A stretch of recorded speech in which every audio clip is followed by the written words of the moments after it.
जय माता दी मित्रों, हमारे YouTube चैनल में आपका हार्दिक स्वागत है। आज मैं आपको बताऊंगा कि किस प्रकार से आप नवारण मंत्र को सिद्ध कर सकते हो, यानी कि नवाक्षरी मंत्र भी इस मंत्र को कहा जाता है।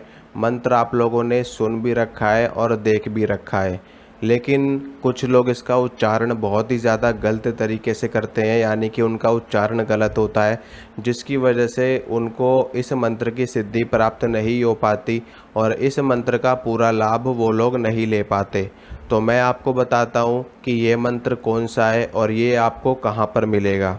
देखिए, दुर्गा सप्तशती में इस मंत्र का पूरा विधि विधान बता रखा है, कैसे इस मंत्र का जप किया जाता है, इस मंत्र का क्या न्यास है, क्या हृदय न्यास है, क्या कर न्यास है, क्या अंग न्यास है, सारी जानकारी वहाँ पर डिटेल में दे रखी है। न्यास अगर आप लोग को करने हो तो आप लोग वहाँ से देख करके कर सकते हो, लेकिन मैं आपको आज एक ऐसा विधि विधान बताऊँगा कि आप बिना न्यास के, बिना किसी कर्म कांड के, बिना किसी विशेष विधि विधान के भी इस मंत्र को सिद्ध कर सकते हो, बड़ी ही सरलता के साथ। इतनी सरलता के साथ आप इस मंत्र को सिद्ध कर सकते हो जितनी सरलता के साथ में आप एक धूप बत्ती जलाते हो, आप एक अगरबत्ती जलाते हो। लेकिन उसके लिए आपको एक जप संख्या में इस मंत्र का जप करना पड़ेगा। एक निर्धारित संख्या में इसकी जप संख्या बताई गई है। उस जप संख्या तक जब आपका जप पहुंच जाएगा तो आपका ये मंत्र सिद्ध हो जाएगा और इससे आप किसी भी तरह का कार्य करवा सकते हैं। सबसे पहले मंत्र आपको बताता हूँ मंत्र कैसा है। मंत्र 9 अक्षरों से मिलकर के बना है, यानी कि इस मंत्र में 9 वर्ण आते हैं। इसी कारण से इस मंत्र को नवाक्षरी मंत्र भी कहा जाता है और नवारण मंत्र भी कहा जाता है। मंत्र सुनिए आप लोग। मंत्र इस प्रकार है: ओम ऐं ह्रीं क्लीं चामुंडाय विच्चे। ओम ऐं ह्रीं क्लीं चामुंडाय विच्चे। कुछ लोग इसको इस तरह पढ़ते हैं और कुछ लोग इसको इस तरह पढ़ते हैं: ओम ऐं ह्रीं क्लीं चामुंडाय विच्चे। ओम ऐं ह्रीं क्लीं चामुंडाय विच्चे। तो दोनों ही तरीके बिल्कुल सही हैं, बिल्कुल सटीक है। आप दोनों में से किसी भी तरीके से इस मंत्र का पाठ कर सकते हो और कोई दिक्कत वाली बात नहीं है। इस बात में आपको बिल्कुल भी कन्फ्यूज़न नहीं होना है मंत्र के उच्चारण में। मंत्र का उच्चारण बिल्कुल आपको सही से करना है। ऐसा नहीं है कि आप 2 बीज मंत्र तो एम, जैसे कि एम ह्रीम पढ़ रहे हो और क्लीम को क्लिंग पढ़ रहे हो, ऐसा नहीं। या तो आप एम ह्रीम क्लीम पढ़ोगे या तो आप एंग ह्रीं क्लिंग पढ़ोगे, ठीक है। ऐसा नहीं है कि एक अक्षर आपने एम पढ़ लिया, दूसरा पढ़ लिया ह्रींग, फिर तीसरा पढ़ लिया क्लीम, ऐसे नहीं। ऐसे अगर आप जप करोगे तो मंत्र जप का बिल्कुल भी प्रभाव, बिल्कुल भी लाभ आपको नहीं प्राप्त होगा। और ये मंत्र निश्चित रूप से ये मंत्र कीलित मंत्र है। भगवान शंकर के द्वारा इस मंत्र का कीलन किया गया है। इस मंत्र का क्या, इस ब्रह्मांड में जितने भी वैदिक मंत्र हैं, तंत्रोक्त मंत्र हैं, सभी मंत्रों का कीलन भगवान शंकर के द्वारा किया गया है। यहाँ तक कि गायत्री मंत्र, महामृत्युंजय मंत्र और पंचाक्षरी मंत्र, षडाक्षरी मंत्र, द्वादशाक्षरी मंत्र, अष्टाक्षर मंत्र, नवाक्षरी मंत्र, सभी मंत्रों का कीलन किया गया है भगवान शंकर के द्वारा। लेकिन इन मंत्रों की एक जप संख्या होती है। उस जप संख्या के बाद ये मंत्र स्वतः उत्कीलित हो जाते हैं, यानी कि भगवान शंकर ने इन मंत्रों को एक जप संख्या पे निर्धारित कर दिया गया है कि इस जप संख्या तक ये मंत्र कीलित रहेंगे और जैसे ही कोई भी साधक इस जप संख्या को पार करेगा तो ये मंत्र अपने आप ही उत्कीलित हो जाएंगे और इन मंत्रों का प्रभाव उस व्यक्ति को, साधक को, उस भक्त को मिलने लगेगा। तो सबसे पहले आपको क्या करना है, इस मंत्र में ब्रह्मांड की सभी शक्तियां समाई हुई हैं। इस ब्रह्मांड में जितने भी शक्तिशाली मंत्र हैं, उन शक्तिशाली मंत्रों में से ये भी एक मंत्र है।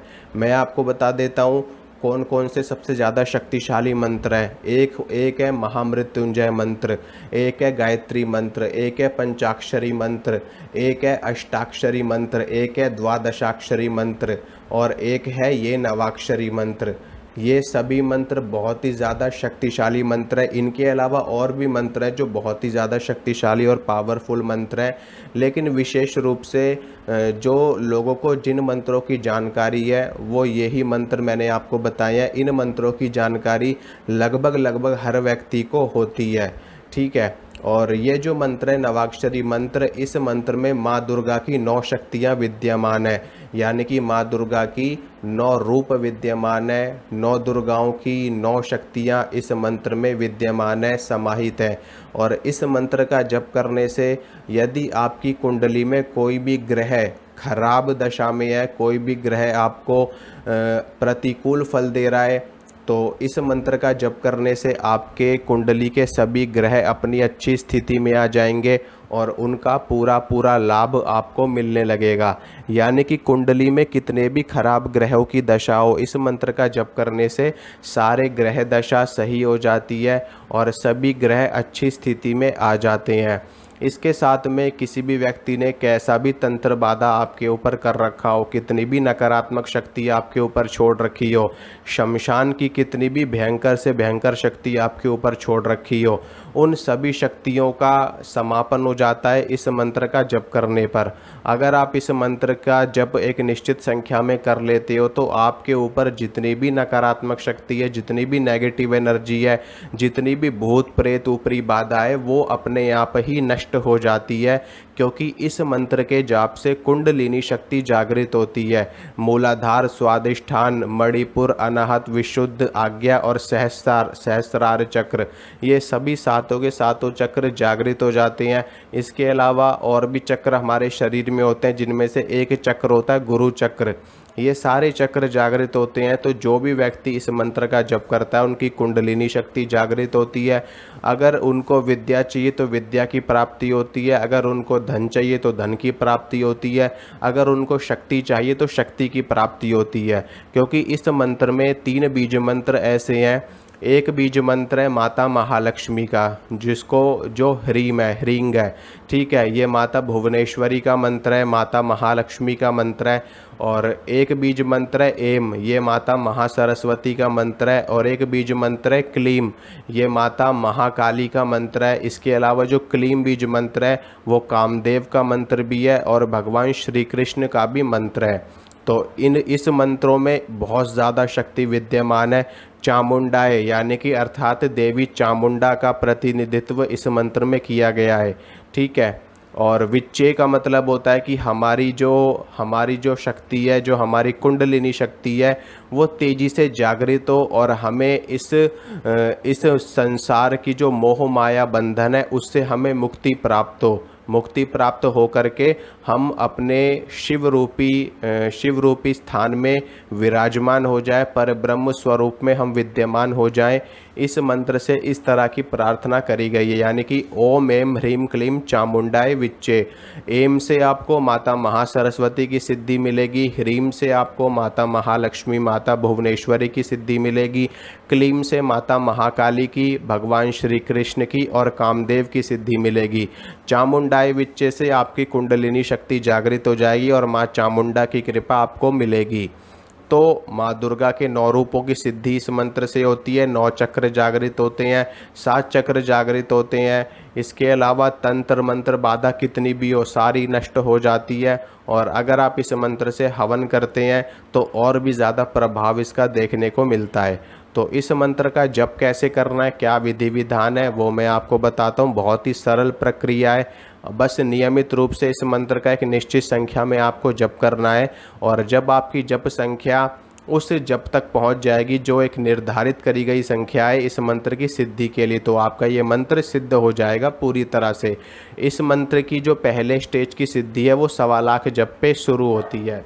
यानी कि जो पहले स्टेज की सिद्धि है इस मंत्र की वो 1.25 लाख जप संख्या है। यानी कि आपको 1.25 लाख जब आप इस मंत्र का कर लोगे तो इस मंत्र की पहली सिद्धि प्राप्त हो जाएगी, आपको मंत्र उत्कीर्णित हो जाएगा और आगे जा कर के आपको और ज़्यादा शक्तियाँ और सिद्धियाँ प्राप्त होने लगेंगी।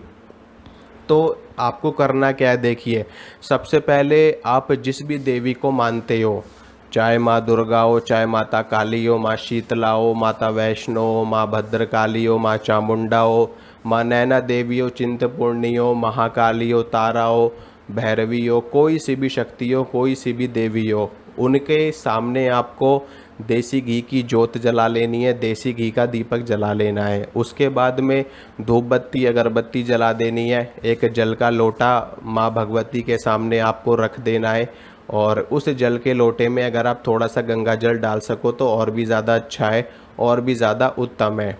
उसके बाद में माँ भगवती, माँ दुर्गा के सामने थोड़ा सा प्रसाद आपको रख देना है। प्रसाद आप अपने सामर्थ्य के अनुसार कुछ भी रख सकते हो, जो भी आपकी इच्छा हो, ठीक है। उसके बाद में रुद्राक्ष की माला आपको ले लेनी है। रुद्राक्ष की माला लेकर के इस मंत्र का जप आपको शुरू कर देना है, ठीक है। मंत्र का जप मैंने आपको बता दिया है। ओम एम ह्रीम क्लीम चामुंडाय विच्चे, चाहे आप ऐसे पढ़ो, चाहे ओम एंग ह्रीं क्लीं चामुंडाय विच्चे, चाहे आप ऐसे पढ़ो। दोनों ही अच्छे हैं, दोनों ही सही है। जो आपको श्रेष्ठ लगे, जिसमें आपको जप करने में आसानी हो, उस जप उस फ्रीक्वेंसी में वो मात्रा लगा करके आप मंत्र का जप शुरू कर सकते हो। मंत्र की जप संख्या क्या रहेगी कि कम से कम इस मंत्र की 11 माला आपको प्रतिदिन करनी है। चाहे आप सुबह के वक्त करो, चाहे आप शाम के वक्त करो, चाहे आप दोपहर के वक्त करो, चाहे आप रात के वक्त करो। इस मंत्र का जप किसी भी समय किया जा सकता है। हर काल में सिद्ध होने वाला ये मंत्र है, और ग्रहण काल में इस मंत्र का जप करोगे तो और भी ज़्यादा अच्छा है। होली पे करो, दिवाली पे करो, और भी ज़्यादा सिद्धिप्रद होती है। ये जो दिन होते हैं, होली, दिवाली और ग्रहण काल का जो समय होता है, और दूसरा महाशिवरात्रि का समय, ये समय ज़्यादा सिद्धिप्रद होते हैं। तो इस समय में अगर इसका आप जाप करोगे तो और भी ज़्यादा शक्तियाँ आपको मिलेंगी। तो इस मंत्र का नियमित रूप से आपको 11 माला या 21 माला का जप करना है। धीरे धीरे करके आपका ये मंत्र सिद्ध होने की अवस्था में पहुंच जाएगा। पुरुषों के लिए नियमित रूप से उनको जप करना है। महिलाओं के लिए बीच में जो भी उनका 4-5 दिन में वो बीच में गैप कर सकती हैं, उसके बाद में दोबारा से इस मंत्र को कंटिन्यू कर सकती हैं, कोई आपत्ति वाली बात नहीं है, ठीक है। और जब आप मंत्र का जाप कर लोगे तो अपने जाप को माँ भगवती को ज़रूर अर्पित करना है आपको। ओम गुह्याति गुह्य गोप्त्री त्वं गृहाणास्मत्कृतं जपम सिद्धिर्भवतु मे देवी त्वत्प्रसादात् महेश्वरी, इस प्रकार से बोल करके माँ भगवती को अपना जप अर्पित कर देना है। माँ से प्रार्थना करनी है, माँ आपको धर्म, अर्थ, काम और मोक्ष प्रदान करने वाली है, और सदा सर्वदा आपके संकटों को दूर करने वाली है, आपका मंगल करने वाली है। तो इस प्रकार से आप इस मंत्र को सिद्ध कर सकते हो। और अगर आप चाहते हो कि इस मंत्र को मैं जल्दी से जल्दी सिद्ध कर लूँ, यानी कि अगर आप एक साधक हो, सामान्य लोग हैं, जो सामान्य लोग हैं, उन लोगों के लिए तो इस मंत्र की 11 माला काफ़ी है, ठीक है। जो सामान्य लोग हैं, जो साधनाएं नहीं करते, जो सिर्फ़ और सिर्फ माता की कृपा प्राप्त करना चाहते हैं, माता का आशीर्वाद प्राप्त करना चाहते हैं, वो लोग इस मंत्र की 11 माला नियमित रूप से करें, बस इतना ही उनके लिए पर्याप्त है। लेकिन जो लोग साधक हैं, जो लोग शक्तियों का साक्षात्कार करना चाहते हैं, शक्तियों की सिद्धि करना चाहते हैं, शक्तियों के दर्शन करना चाहते हैं, वो लोग इस मंत्र की 51 माला प्रतिदिन करें।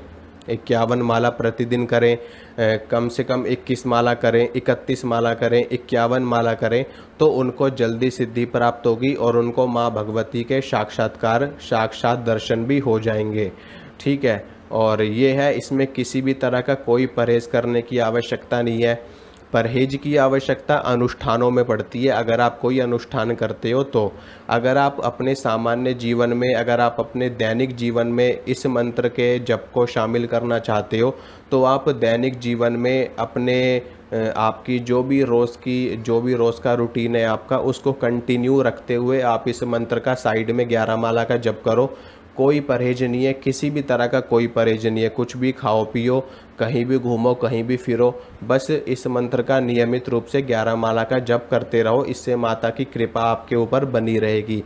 जो लोग सिद्धि करना चाहते हैं उनके लिए परहेज होता है। सिद्धि करने के लिए अगर आप वो करना चाहते हैं सिद्धि, तो उसके लिए उनको थोड़ा सा नॉन वेजिटेरियन चीज़ों को छोड़ना पड़ेगा। अंडा, मीट, शराब, ये सारी चीज़ें उनको छोड़नी पड़ेंगी, और साथ में ब्रह्मचर्य का पालन, ये 2 चीज़ें उनको अपनानी पड़ेंगी, तब उनको इस मंत्र की सिद्धि प्राप्त होगी अनुष्ठान के रूप में, ठीक है। और इस मंत्र से आप यज्ञ भी कर सकते हो, हवन भी कर सकते हो, वो आपकी इच्छा के ऊपर निर्भर करता है। अगर आप करना चाहो तो अति उत्तम है। यज्ञ करने से भी सिद्धि प्राप्त होती है और यज्ञ करने से देवी देवताओं तक भविष्य पहुंचता है और उससे हमारा उद्धार होता है, हमारा मंगल होता है। तो आप मंत्र को सिद्ध करिए। आशा करता हूँ जो जानकारी मैंने आपको दी अच्छी लगी होगी, पसंद आई होगी। तो वीडियो को लाइक कर देना, वीडियो को शेयर कर देना और चैनल को सब्सक्राइब कर देना। मिलूँगा आपसे अगली वीडियो में। जय माता दी।